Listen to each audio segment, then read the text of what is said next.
सन 1722 मुगलों की भारी तोपें जाटों के पुराने किले थून को मिट्टी में मिला रही थीं। धूल और धुएं के उस गुबार के बीच 15 साल का एक बालक खड़ा था, सूरजमल। सूरज,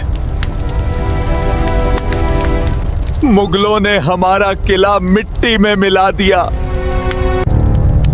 मैं अपने परिवार के सम्मान की रक्षा नहीं कर सका।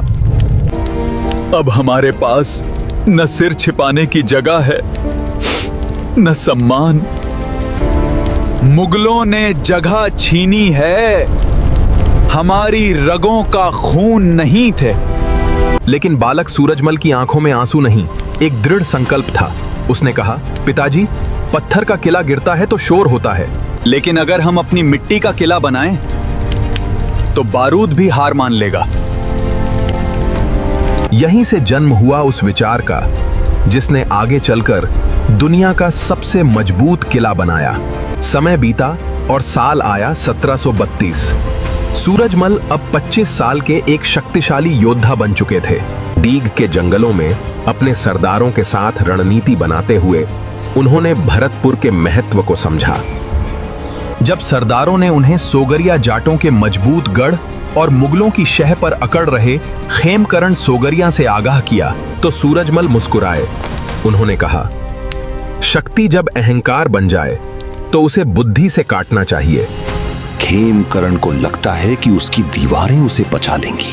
हम दीवार पर नहीं, उसकी सोच पर हमला करेंगे। सूरजमल जानते थे कि जाटों को एक महाशक्ति बनाने के लिए भरतपुर का केंद्र जीतना अनिवार्य था।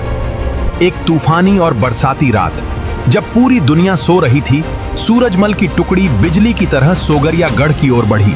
अचानक नगाड़ों की आवाज गूंजी।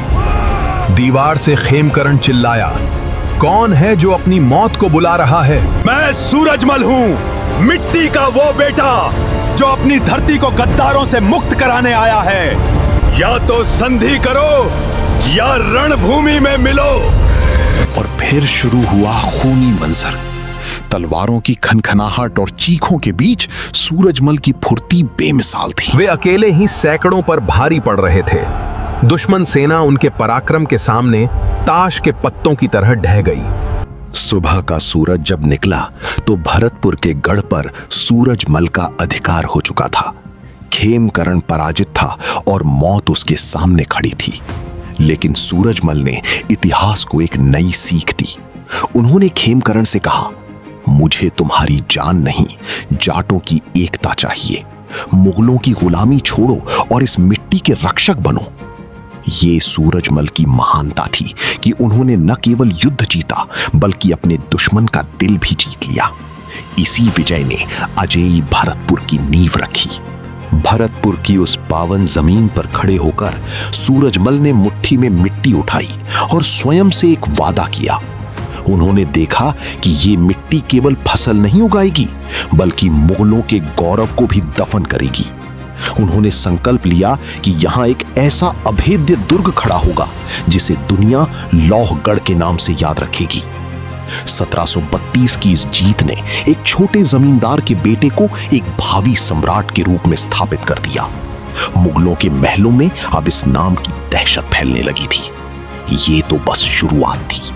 अगले भाग पार्ट 2 में देखें कैसे महाराजा सूरजमल ने मिट्टी से बनाया दुनिया का सबसे अभेद्य किला लोहगढ़ और कैसे उन्होंने जयपुर की गद्दी का फैसला अपनी तलवार से किया।